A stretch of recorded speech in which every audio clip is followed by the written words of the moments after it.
Now, here in Florida, just hours from now, a federal trial is set to resume that could determine whether Governor DeSantis' redrawn congressional maps are unconstitutional.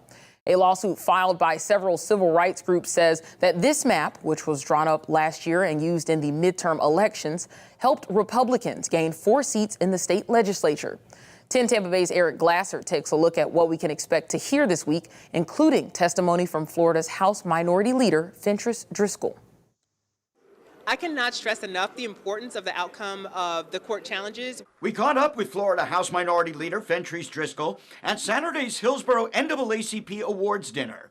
The NAACP and 2 other groups are suing over Governor DeSantis' congressional map, which all but eliminated District 5 in North Florida, a seat held by Representative Al Lawson, a black congressman. Oh, the governor was very clear that he was doing this to set up a challenge with the Federal Voting Rights Act, that the Federal Voting Rights Act, just at its plain text, is unconstitutional. So we know that that is his strategy. There's still going to be more litigation in the future over this. DeSantis correctly predicted his map would bring lawsuits. Plaintiffs argue he bullied state lawmakers, calling their original map dead on arrival.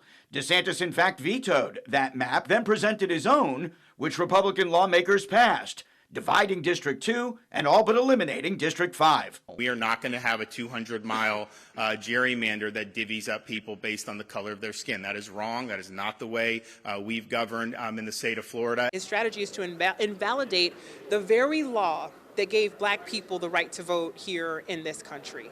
Right? And we know that when you take care of the black community, that's the rising tide that lifts all boats. So I'm very concerned about what the governor did in the redistricting process, and that's why these lawsuits are so important. In St. Petersburg, Eric Glasser, 10 Tampa Bay.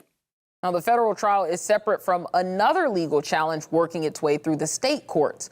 Last month, a state judge ruled that the map was unconstitutional and sent it back to the Florida legislature to be redrawn. That decision is being appealed.